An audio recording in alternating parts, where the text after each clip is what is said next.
Boa noite, mais um vídeo aqui na nossa programação do Janeiro Branco. Durante todo o mês estamos aqui no Guia Viver Bem, trazendo várias entrevistas, vários vídeos aqui no feed do Instagram, no canal do YouTube, no nosso site. Vídeos com muita informação, com diversos profissionais, psiquiatras, psicólogos, terapeutas, né, que possam ajudar você que nos segue, você que nos acompanha, a conquistar mais saúde mental, mais saúde emocional.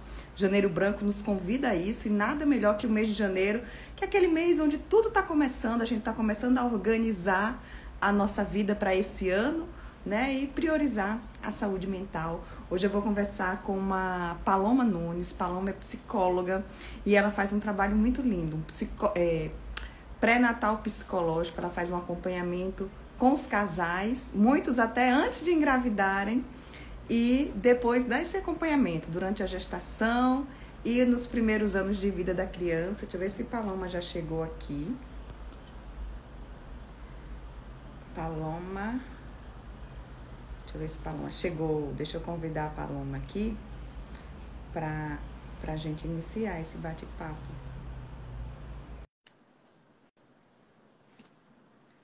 Sobre pré-natal psicológico. Se você conhece alguma amiga que está gestante, que tem bebê pequeno, né, Paloma? Já convida para me acompanhar. Tudo bom? Boa noite. Boa noite, como estamos? Muito bom lhe receber aqui mais uma vez. Eu que agradeço. No outro nosso bate-papo, eu fiquei encantada por esse seu trabalho, e agora a gente falou, não, vamos falar com a Paloma agora sobre esse outro lado do trabalho dela, que é tão importante, né, Paloma? Para a gente É a começar, pupila dos meus olhos, eu sou suspeita em falar. eu queria que você falasse o que é um pré-natal psicológico. Quando as mulheres devem procurar?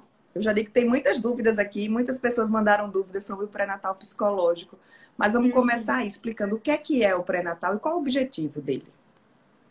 Então, boa noite a todos, é um prazer estar aqui, obrigada pelo convite. O pré-natal psicológico é o acompanhamento do casal gestante, preparando esse casal para receber esse bebê. Então, tem casais que me procuram até mesmo antes de engravidar, já está na intenção, né, no desejo, esse bebê, já está no campo, como a gente diz. E daí a gente já começa a trabalhar essa família para receber esse bebê, né, afetivamente, no pré-natal, né, biológico. A gestante vai, durante 9 meses, fazer todo aquele acompanhamento, todo aquele preparo com o ginecologista, obstetra, para a chegada desse bebê. E a gente, os estudos apontam, né, que tão importante quanto esse preparo físico, biológico, é necessário também esse preparo emocional para a chegada desse bebê. Então, eu faço acompanhamento até mesmo antes da concepção em si, né? Orgânica, porque o bebê já está no desejo, ele já está no campo, né? Como a gente diz, quando o casal deseja ter esse bebê. E durante os 3 meses do puerpério, que é o período, né, de adaptação dessa família a esse bebê, a esse novo momento de vida, um período em que a mãe precisa dessa rede de apoio. Então a gente vai trabalhando com tanto a mãe como a rede de apoio, a mãe, o pai e a rede de apoio para fortalecer, né, emocionalmente e assim E, receber da melhor forma possível esse bebê. e os efeitos, né?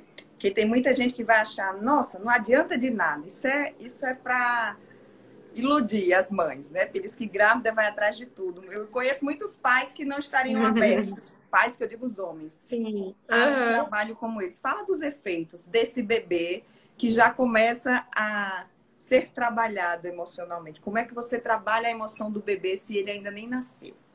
Uhum. Então, o primeiro sistema que se forma na gente é o sistema nervoso central, né? É ele que coordena as nossas emoções, né?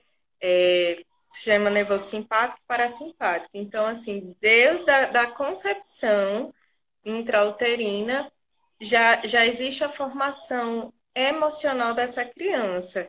Então, veja, se essa criança é concebida em um lar, né, hostil, num ambiente de briga, de rejeição, de não aceitação, ela vai estar recebendo toda essa carga energética, emocional, intencional dessa família. E imagina que da gestação, esse bebê está recebendo aquela carga emocional negativa. Como é que isso vai se repercutir na psicodinâmica desse bebê? Provavelmente esse bebê pode desenvolver, né, choro compulsivo. Tudo bem, o bebê usa o choro para se comunicar, mas é um choro de dor mesmo, de dor emocional, né, de desconforto emocional. Então, a intenção é preparar esses pais para proporcionarem um ambiente acolhedor, um ambiente amoroso para receber esse bebê, porque se a gente olhar, né, os mamíferos, a espécie mamíferos, quando um cachorrinho, um bezerrinho nasce, a gente vê a mãe deles lambendo eles. E ela não faz aquilo porque o bebê está sujo, até porque o animal não tem essa higiene, né, noção de higiene que a gente tem. Eles fazem isso, a mãe do bebê faz isso, porque sabe que se não fizer isso, o bebê vai morrer. Você imagine um bebê humano. Como é que isso é profundo, né? Existem pesquisas, né, que foram feitos experimentos com bebês prematuros que um grupo de bebê recebeu somente cuidados médicos e o outro, além dos cuidados médicos, recebeu também afago, é, carinho dos pais e tudo mais. Então, percebeu-se que nesse grupo em que se recebeu, além dos cuidados médicos, esses cuidados emocionais, afetivos, esse grupo de bebês se desenvolveu muito melhor, teve alta em menor tempo do que os bebês que receberam só os cuidados médicos, né? E a própria OMS hoje ela reconhece que quanto mais afeto se dá para uma criança, para um bebê, mais sinapses o cérebro vai ter. Então, assim, essa história de vai deixar o bebê mimado, não vai. Colo não deixa o bebê mimado. O que deixa uma criança mal educada, né, com comportamentos inadequados, é a forma como os pais vão educando e as formas de compensação que às vezes esses pais fazem, né? Então, às vezes deixa de dar um colo, mas quando a criança faz uma cena de birra, para se livrar logo daquele evento ali, daquela coisa que é estressante para o adulto, termina cedendo ao que ela quer. E isso só é um pé para cada vez mais ir ganhando uma proporção maior, Uhum. né? Então, a intenção do trabalho com o casal gestante é de ir fazendo essa atmosfera de acolhimento e, posteriormente, com o bebê, e auxiliando os pais nesse processo de educação dessa criança que está ali se formando, né? Durante os 2 primeiros anos, é um período em que o bebê vai formando essa segurança básica, que a gente chama, base segura, é, o apego, né? A estrutura de apego com os pais, que vai lhe servir para o resto da vida. O modelo de relação que a gente tem na vida hoje com os nossos colegas de trabalho, com a nossa vida, partiu dessa relação primitiva com os nossos pais. Então, se eu fui uma criança que eu aprendi que eu tenho que ser boazinha, ceder a todo mundo, tenho que ser perfeita, provavelmente eu serei um adulto que não vou admitir errar, que não vou admitir fracassar em algo. E isso gera um sofrimento muito grande no adulto, né? Pode gerar ansiedade, pode gerar, né, outros transtornos. Então, quando a gente trabalha nessa intenção preventiva é justamente de auxiliar esses pais no modelo de educação preventivo, né? Para a gente atuar ali na base, para que essa criança seja um adulto mais saudável no futuro. Durante o dia chegou uma pergunta de uma mãe falando que se esse pré-natal psicológico ajuda também no relacionamento do casal, né? Porque a chegada do filho, muitas vezes, o filho chega e desestrutura um pouco o relacionamento. Vocês também Sim, trabalham essas questões durante esse pré-natal? sim, sim. Até porque a sexualidade do casal vai mudando, né, com a chegada desse bebê. Então a gente vai, junto com o casal, olhando para esse modelo de sexualidade que vai se apresentando, né? E dentro do que vai se apresentando, a gente vai fazendo os ajustes possíveis, né, para que esse casal tenha uma vida harmoniosa. E também com essa mãe, que é natural devido à simbiose, né, com o bebê, ela está voltada totalmente para o bebê nesse período. Então, dar esse lugar a essa mãe para que ela possa falar das suas dificuldades com a maternidade, que não precisa e não deve ser perfeita, porque não existe maternidade perfeita. Aliás, nada na vida, né? Mas eu trago a maternidade porque socialmente é muito cobrado esse lugar da mãe, né? Parece que a mãe não pode errar, tem que ser perfeita, a melhor de todas. Qualquer deslize da criança foi a mãe que falhou. Funciona assim, embora que não seja, né? Então, a intenção desse acompanhamento também é dar um espaço de fala para essa mulher e de olhar para ela mesmo, né? Para ela olhar para as necessidades enquanto mulher, né? O que é que eu posso fazer por mim, né? E também orientar essa rede de apoio para que possa ser um apoio mesmo nesse nascimento do bebê, né? Que, assim, existe uma enxurrada de emoções dessa mãe, né? É tudo muito novo para ela, é tudo muito novo para o bebê. Tem a questão da amamentação, que às vezes é um pouco difícil O no sono, início, né, que fica muito o sono do comprometido. bebê que é bem oscilatório, por mais que a gente tente fazer um mínimo de uma rotina, não é regular, você não consegue dormir a noite inteira, né? Uma noite completa. Então, ela precisa dessa rede de apoio estruturada para que ela possa tirar um cochilo depois do almoço, ela possa tomar um banho, ela possa fazer algo por ela. Porque para ela estar inteira com o bebê, ela precisa primeiramente estar inteira com ela. Ótimo. Paloma, agora, tem também aquelas questões das divisões das tarefas, né? Hoje não é mais aquela coisa que a mãe tem que fazer tudo e o pai está ali para trabalhar. Não, hoje o pai, ele pode também participar. Desde a gravidez, como é que esse pai, ele pode ajudar, ele pode contribuir positivamente para esse desenvolvimento emocional da criança?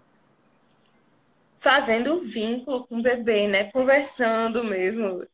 Às vezes no início do pré-natal, os pais meio que olham para minha cara, tipo assim, ela tá conversando com a minha barriga. Mas com o passar do tempo, isso vai se tornando algo tão natural e é tão lindo ver esse processo, porque quando o bebê nasce, a gente vê as feições do bebê, assim, quando a gente coloca uma música que a gente escutava no pré-natal com a mãe, o bebê fica assim, procurando a música, fica mais tranquilo. Enfim, a gente percebe esse vínculo, né? Da importância desse vínculo, dessa família com esse bebê. Então, se foi uma família que já na gestação foi conversando com esse bebê, foi criando esse vínculo com esse bebê Deus daí, provavelmente quando esse bebê nasce, ele vai ser mais tranquila essa adaptação dele ao nosso ao novo mundo dele, à nossa realidade aqui, extrauterina.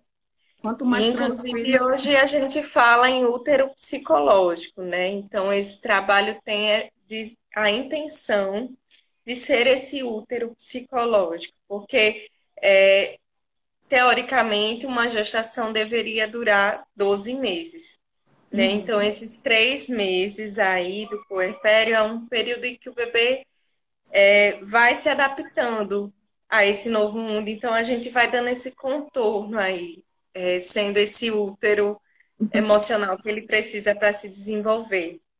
Paloma, você falou que o primeiro sistema é o sistema neurológico, né, que se forma. A cada trimestre, eu queria que você falasse assim, não, no primeiro trimestre já tem tal parte desenvolvida, você pode fazer isso, isso, isso. No segundo trimestre, tal. Quando já estiver perto do parto, que atitudes, que cuidados? Você falou aí da conversa, né, do pai com o bebê na barriga. Mas o que mais eles podem fazer em cada uma dessas fases da gestação?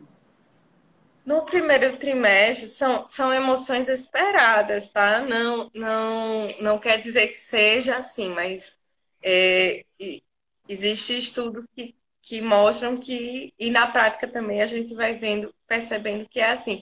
No primeiro trimestre, geralmente, o casal está mais ansioso com a questão da própria estruturação desse bebê, se vai dar certo, se tem alguma patologia. Então, tudo isso, e também na própria surpresa de receber esse bebê, por mais esperado que ele seja, quando acontece, o casal fica, meu Deus, chegou, e agora? Que a gente vai, como é que a gente vai agir, como é que a gente vai proceder? Então, o primeiro trimestre é um trimestre de muita ansiedade para esse casal. Então, a gente vai trabalhando essas emoções desse casal, né, com relação a essas ansiedades que vão aparecendo com relação à saúde, de uma forma geral, é essa preocupação com a saúde do bebê. Então, a gente vai trabalhando esse casal para se conectar com a emoção. Não que não seja importante, claro que é essa preocupação com a saúde do bebê, saúde física do bebê, mas que eles olhem para o todo, né? Se conectem com esse bebê, né? É, dos quatro do quarto ao sexto mês, né? São emoções mais assim, muda a sexualidade do casal, então a gente vai dando esse suporte aí para essas mudanças que vão acontecendo, vinculando também mais essa família, a rede de apoio a esse bebê, falando dando orientações, né, acerca de como é importante se vincular com o bebê, dar esse suporte à gestante, né? A gente também dá orientações acerca da educação do bebê e faz também um planejamento, né, de como será o parto, né? Enfim. E os 3 últimos meses é a preparação propriamente dita para a chegada desse bebê, né? O planejamento de parto, trabalhar a ansiedade do casal com relação ao parto do bebê, a chegada desse bebê.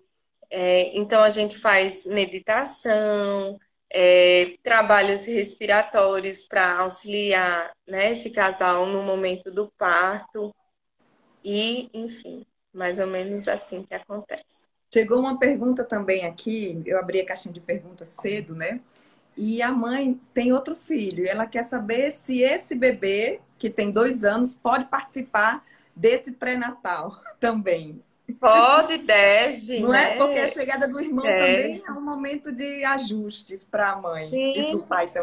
sim, e que mexe, né, com esse irmãozinho mais velho. Então, é de extrema importância que ele participe também, que a gente vá incluindo ele para que ele não sinta que o espaço dele está sendo tomado, né? Que ele tem o espaço dele como irmão mais velho, né? Que esse é o lugar dele, mas que vai chegar um novo bebê, né? E que esse bebê vai precisar de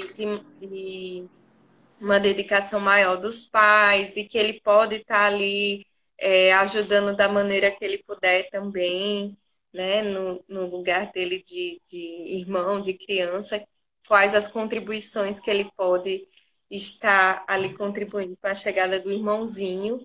Então, é super bem-vindo.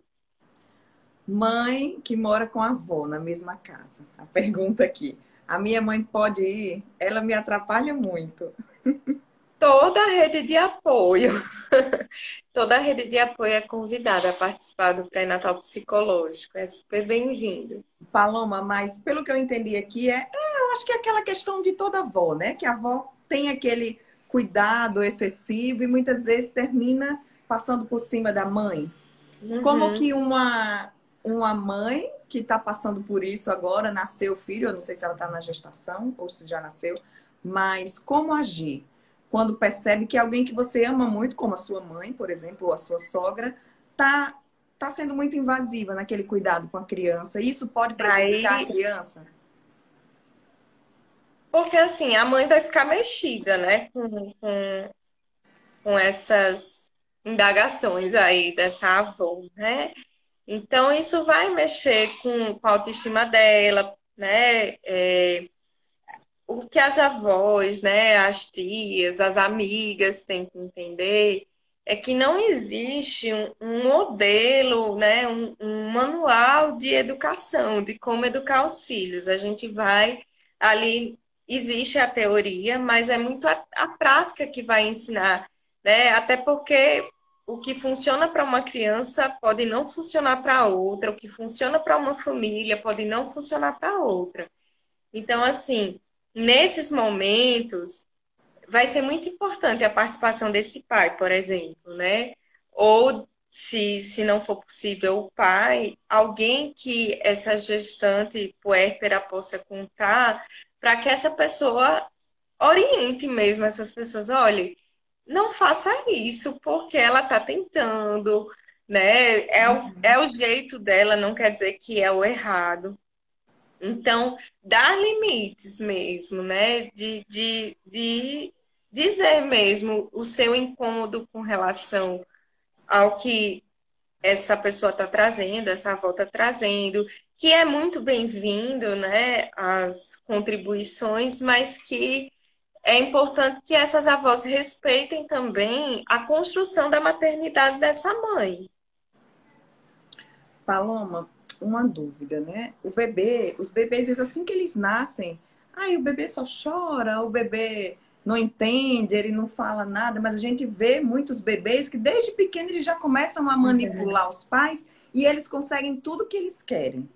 Como é que os Uhum. pais devem agir nesse momento para começar desde bebê, desde que nasceu aí, colocando os limites, as regras, dentro desse pré-natal? É a partir do nascimento já? Como é que vocês orientam essa conduta dos pais?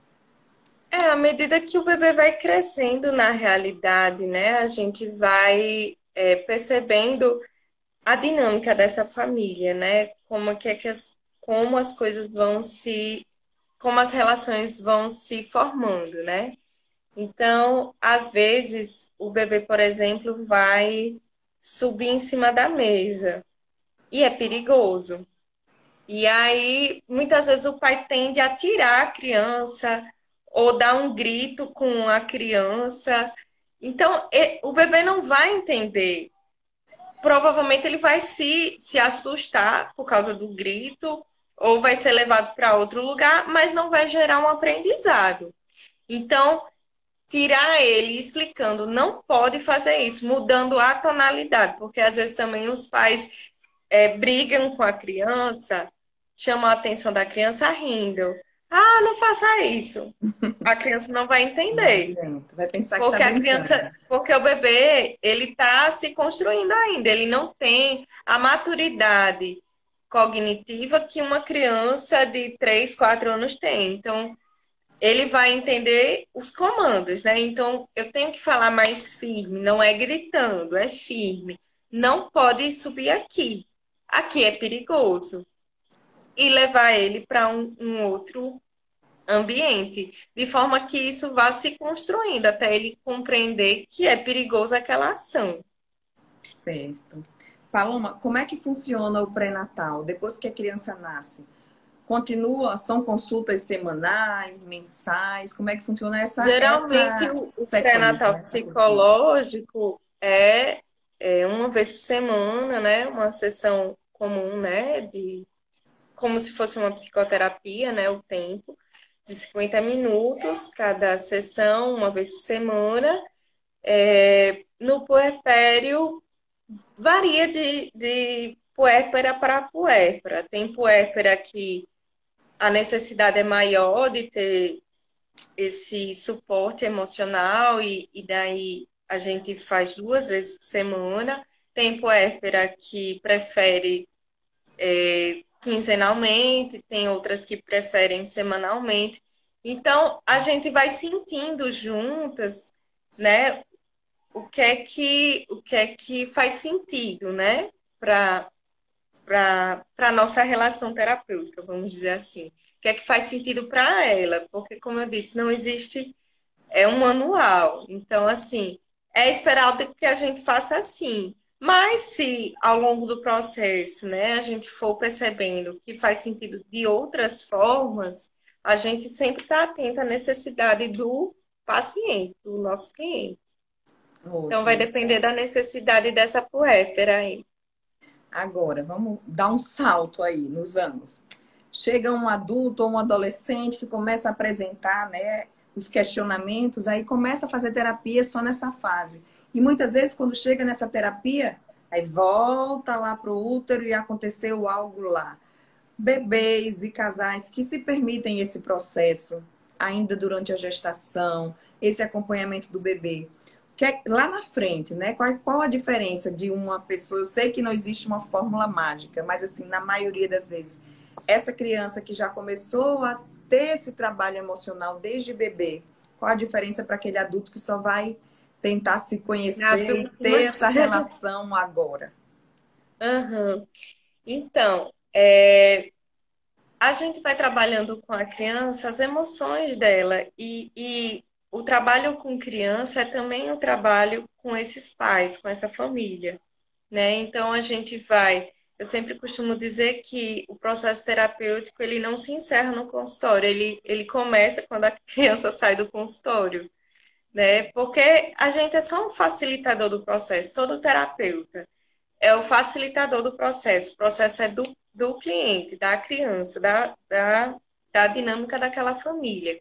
Então, se a gente começa, né, desde de bebê ali, orientando aqueles pais a como fazer esses ajustes, né, que vão se apresentando de acordo com a necessidade de cada fase da criança, provavelmente, na fase de adolescente e de adulto, vai ser um adulto, um adolescente mais integrado com as emoções, né?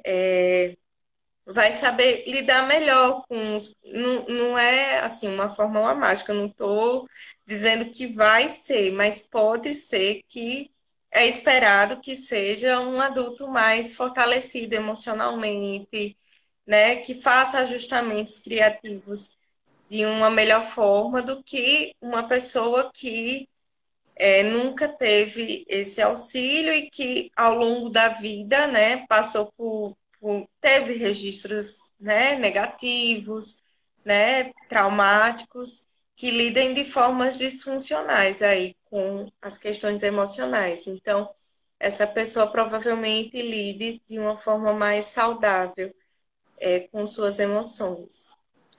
Paloma, agora, pais e mães. A gente sabe que todo pai, toda mãe quer o melhor para o filho, mas a gente vê muitos erros que terminam causando esses traumas, que terminam deixando aquela criança e até aquele adulto emocionalmente vulneráveis. Se você pudesse listar aqui erros que os pais, tanto os pais quanto as mães cometem nessa fase ainda do útero ou nos primeiros anos de vida da criança que podem comprometer aí a sua saúde emocional. Bom, eu costumo dizer que não são erros, são tentativas de acerto, né? Porque a gente não tem aquele manual de instrução. Mas, assim, uma coisa muito polêmica é a questão do bater, né? Gritar. né? Não colocar no colo quando a criança precisa desse colo. Ou então deixar a criança chorando sozinha, por mais que seja birra, né? Como é que a gente pode estar junto com essa criança? Porque é muito ruim você chorar sozinho. A criança se sente abandonada, ela fica com esse registro de abandono, né? Então, assim, compreender que é um ser se formando e que você, enquanto pai, enquanto mãe, tem papel fundamental na formação dessa criança, né? Eu acho que é a virada de chave aí da educação dos filhos, né? Então, assim, se perguntar, né? Será que eu gostaria que gritassem comigo? Porque, assim, eu, enquanto adulta, eu não gosto que ninguém grite comigo, que ninguém me trate, né, mal e quanto mais me bater, né? Então, assim, eu questiono muito quando adultos falam que batem nos filhos, que concordam com essa teoria. Eu costumo perguntar, mas a raiva é de quem? Será que é da criança ou é eu que sou adulto e estou com raiva? Veja a coisa desproporcional, né? O tamanho do adulto, a raiva do adulto, a força do adulto naquela criança. E se precisou da palmada, da chinelada, é porque na sua fala faltou firmeza. Porque se você conseguir ser firme, o não vai ser não. Criança teima, criança manipula, toda criança faz isso. As birras também, né? As birras, né, a tentativa de conseguir o que quer, ela está no papel dela, até na questão da construção da autonomia, da identidade, isso faz parte do processo, né, de formação daquele indivíduo. Mas ter em mente que você, enquanto pai, enquanto educador, você tem papel fundamental, que as suas palavras, assim, vão ser leis para aquele indivíduo, né? Não só agora, mas eu não sei você, mas às vezes eu vou fazer algo na minha vida e parece que meu pai está aqui do meu lado me falando, meu pai e minha mãe, né? E coisas, tantas coisas positivas quanto coisas negativas, isso influenciam, né, nas nossas tomadas de decisão, na nossa vida, na forma que a gente lida com as dificuldades da vida, com as frustrações. Então, você tem em mente que desde agora, se você puder acertar agora, eu tinha um professor na faculdade que ele dizia assim: se você puder acertar, assim, se eu puder dar um conselho a todos os pais, é que acertem, tentem ao máximo acertar até os 7 anos de vida dos filhos. Assim. Tentem fazer o máximo Por para que até ser, essa idade? porque é um período em que a criança, a primeira infância, né, da criança. Então, é um período em que a criança está estruturando ali as bases sólidas da vida dela que ela vai levar para o resto da vida. A segurança básica. O que é a segurança básica que eu tanto falo, né? É essa questão de você ser autoconfiante, né? Na vida. Então, como é que isso se formou? A partir da validação que minha mãe me dava quando eu era criança. Quando, por exemplo, eu fazia algo e ela dizia, ai, que lindo. Ah, você é especial, você é amada, né? É importante sim você falar e demonstrar para o seu filho o quanto que você ama, o quanto que ele é importante para você. E aquela Porque questão de assim você. a criança vai se sentir amada, vai se sentir pertencente e vai aos pouquinhos formando essa confiança básica que vai ser importante para o resto da vida dela. Vai no positivo e o negativo também, eu acredito que deve ter um peso, né? Você não consegue, você faz tudo errado, Muito. você Sim, danado, sim. medonha, E, né? Tem... e isso. Ou então, chega a avó da criança, minha, você não sabe o que fulano fez hoje. Então, isso vai gerando na criança sentimentos, né, de rejeição, de baixa autoestima, né? Isso vai minando a autoestima da criança e vai influenciar, não só naquele momento, mas se não for tratado, pode gerar até coisas mais sérias futuramente, né? Transtornos graves, né? Então, assim, saber do poder da palavra, do poder da ação, da importância de se estar presente com a criança. E estar presente não é estar de corpo presente com o celular, não, tá? É estar presente mesmo, brincando com a criança, estando ali disponível para ela, porque quando a gente vai para uma reunião, a gente não fica com o celular na mão, a não ser que o Verdade. celular seja importante para aquela reunião. Mas por que que com os filhos a gente tem que dar o resto do nosso tempo? Não pode ser um tempo priorizado, né? Quem é pai de criança que eu acompanho está cansado de escutar isso de mim, que é importante reservar esse tempo de brincar com a criança e brincar do que faz sentido para ela, que pode ser a construção de um brinquedo não estruturado. Como é importante isso para a criatividade da criança, para o fortalecimento do vínculo, né, da criança com a família, né? Porque às vezes a criança fica demandando demais dos pais, porque dentro da rotina deles eles não incluem ela. Então, a criança, evidentemente, que vai ficar. A mãe está trabalhando e a criança vai ficar lá. É, eu quero atenção, eu quero isso. E às vezes é uma forma disfuncional de chamar atenção, né? Fazendo Uhum. barulho, fazendo o que a mãe não quer que faça, né? Então, o que é que esses comportamentos, né, disfuncionais têm a dizer sobre a dinâmica dessa família, né? O contato, a relação dessa família com essa criança. Ótimo. Paloma, quem não fez nada? Já teve a gestação, a criança já nasceu, já está ali com seus 2, 3 anos.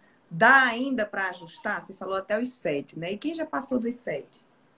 Não, na realidade, assim, isso era uma teoria de Até um na fase professor meu adulta que, que tem, né? ele, que ele Tem jeito. dizia isso, tá? Não estou afirmando nada, não. Mas, assim, eu acredito na resiliência, né, do ser humano. Então, assim, eu acredito que a pessoa pode mudar, eu acredito que as relações que a gente vai fazendo na vida da gente, as situações vão nos amadurecendo, né? Mas se você tem consciência, né, de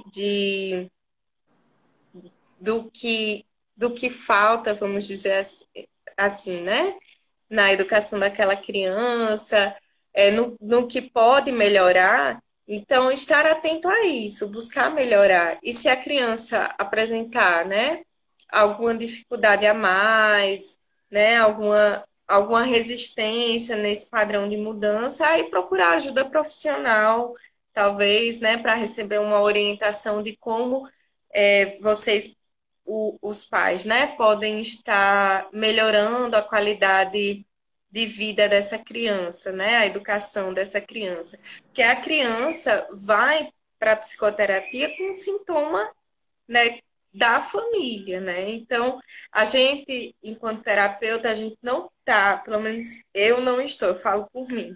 Eu não estou ali para julgar aquela família, muito pelo contrário. Família, para mim, é um território sagrado. Então, eu não estou ali para mudar, os valores daquela família, o que faz sentido para aquela família, mas sim para estar de mãos dadas com a família e com a criança para ver o que é melhor para aquela criança, que ajustes dentro do que faz sentido para aquela dinâmica, que ajustes podem ser feitos, né? E dentro disso a gente vai no processo terapêutico com a criança, quando é bebê, a mãe participa do processo terapêutico com o bebê, entra na sala, a gente brinca junto. Como é a terapia com criança? Brincando, brincando, brincando e brincando. É assim que a criança elabora seus conflitos e faz esses ajustes emocionais. É, e com a família, né, a gente vai, eu pelo menos trabalho dessa forma, eu faço sessões com as crianças e uma vez por mês eu chamo a família para conversar, para a gente ver como é que está funcionando em casa, quais são as necessidades dessa criança, dessa família, e eu vou dando um feedback do que eu venho percebendo na terapia e as sugestões que eu tenho para melhorar, né? Então, é mais ou menos assim que funciona. Paloma, se você pudesse resumir aqui em 5 dicas, né? O que é que os pais podem fazer para contribuir com o desenvolvimento emocional ainda na gestação, né? Para que essa criança já chegue no mundo mais trabalhado emocionalmente, digamos assim, se é possível, né? Ah, eu vou resumir em um único mandamento, vou dizer como é, as pessoas religiosas dizem, né? Amar essa criança. Eu acho que o segredo é esse amor mesmo, amor como desejo mesmo, como desejo de missão na vida daquela criança, de saber que você, enquanto pai, enquanto mãe, são peças fundamentais para o resto da vida dos seus filhos. Você vai morrer e você vai continuar sendo importante por essa sementinha que você plantou ali na gestação, nos primeiros anos de vida, a partir dessa relação vincular, né? Então, eu acho assim, na minha visão, é de suma importância que essa criança seja amada. Então, o amor, para mim, é a chave de tudo, né? Porque se você ama, você tem cuidado, tanto no cuidado físico, estrutural, como também no cuidado emocional. Se a gente está atento, né, a esse amor, a esse cuidado, a gente vai prestar mais atenção na forma que a gente vai falar, na forma que a gente vai expressar as nossas insatisfações. E quando eu digo amar, não é fazer tudo o que a criança quer, não. Muito pelo contrário, eu acho que amor e limite, que foi o tema da outra live, né? Amor e limite, eles andam lado a lado. Então, saber que quando você está dizendo não para o seu filho, desde bebê, você está amando ele, você está ensinando a ele que a vida não vai ser fácil, que nem sempre ele vai ter tudo nas mãos do jeito que ele quer, que às vezes ele vai até lutar para o que ele quer, mas que ele não vai conseguir e que tá tudo certo, que ele não precisa ser perfeito, que ele vai continuar sendo amado por você, que você vai estar ali com ele, do lado dele, ele acertando, ele errando, ele saindo daquele caminho que você ensinou, mesmo assim você vai amar ele. Então, assim, o amor não ser uma moeda de troca, não ser uma coisa condicional, mas uma coisa perpétua mesmo. Porque aí a gente ensina ao nosso filho a ser autêntico. Que ele pode ser autêntico com as emoções dele, que ele pode expressar as emoções dele, e fazer o que faz sentido para ele dentro dessas relações, né? E assim ele não vai precisar da aprovação dele, das pessoas, por exemplo, para uma tomada de decisão, para ele se sentir aceito, pertencente. Então, é mais ou menos isso. Ótimo, Paloma, só uma pergunta que chegou também que eu esqueci de lhe fazer. Uma mãe que sofreu um acidente na gravidez, foi um trauma muito grande para ela, e agora ela está com medo que o bebê esteja com esse trauma, ela ainda está grávida. O que fazer? Né? Essa mãe que sofreu algum trauma na gestação, o que é que ela pode fazer ainda durante a gravidez para tentar amenizar isso na criança? Porque as emoções da mãe são sentidas pelo bebê, não é isso? Sim, sim, sim, com certeza. Então, assim, se essa mãe puder procurar ajuda, né, para trabalhar mais de perto, já que foi um trauma efetivo, né?